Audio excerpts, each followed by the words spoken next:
Willie "Wimp" Stokes Jr. was a notorious figure among the underworld of Chicago's South Side. Though at the time of his passing, Jet magazine listed him as a flamboyant gambler. It would be reported later that he was a drug dealer, working for his alleged kingpin father, William "Fluky" Stokes. One February night in 1984, Stokes Jr. was gunned down on his way to a motel on the South Side. Though nowhere could I find any indication that anyone was ever arrested for the murder. It is to be noted, the murder happened at a time when cheap crack cocaine was starting to flood the streets in many US cities, and a number of young gangsters were suddenly looking to elbow into the business. Stokes Jr., just 28 at the time, left a wife and 5 children behind. Willie the Wimp's father, Willie "Fluky" Stokes, was also something of a flamboyant gambler. At least on his income tax forms, he claimed most of his money came from gambling. He owned a pool hall and was, at the time of his own death, reputed to be the owner of as many as 40 drug houses, employing around 200 people in his organization. Like his son, he too cut a flamboyant figure. Silk suits, diamond rings, with carat counts into the dozens, and a taste for Cadillacs.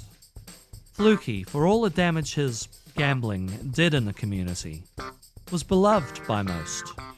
He was well known in the neighborhood for acts of kindness to the elderly, bringing turkeys to pensioners. To the poor, no strings attached financial assistance when people were in need. And the unfortunate, helping rehouse a family whose home had caught fire. All the same, at the time of his death, Stokes Sr. was facing murder, conspiracy to murder, and racketeering charges. He was also thought to be bringing in $1 million a week from his drug houses. So when Willie the Wimp was gunned down, Fluky put on a funeral which caught the imagination of a number of journalists. There laid out in all his finery the younger Willie, propped up at the wheel of a Cadillac Coffin. Before Willie the Wimp had been loaded into the coffin, it had been taken to a local panel beater's and had a genuine Cadillac front grille and boot added to it. Working front taillights were installed, a plastic windshield, a big floral steering wheel, and a dashboard were added, as were 4 wheels to the chassis. All up, it is believed the coffin, modelled after a 1984 Cadillac Seville, cost Stokes Sr. around $7,000. Willie himself was dressed in a hot pink 3-piece suit with a matching tie, a rather pimping-looking hat, and a giant diamond ring just like the one his father wore. He went driving off into the great unknown, clutching what most newspapers report as a wad of $100 bills, and Fluky's own biography claimed to be $1,000 notes.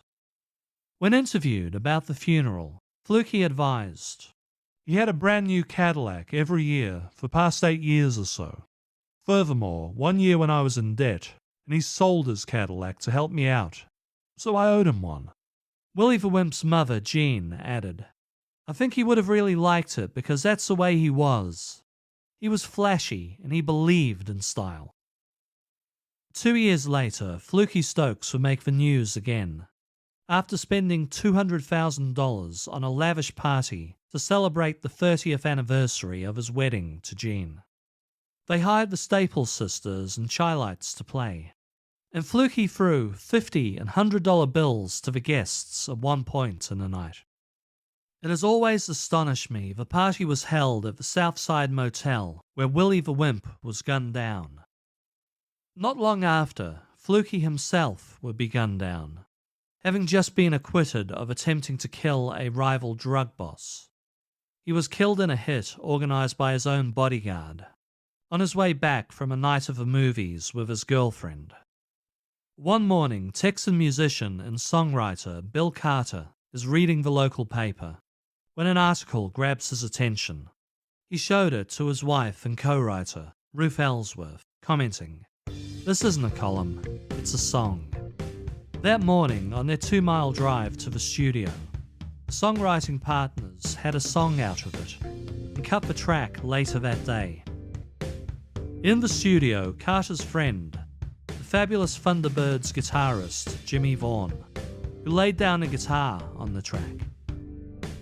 Jimmy called his brother, blues legend Stevie Ray Vaughan, that night, raving about what a great song Willie the Wimp and his Cadillac Coffin is. Stevie Ray Vaughan agreed, adding the song to his live set.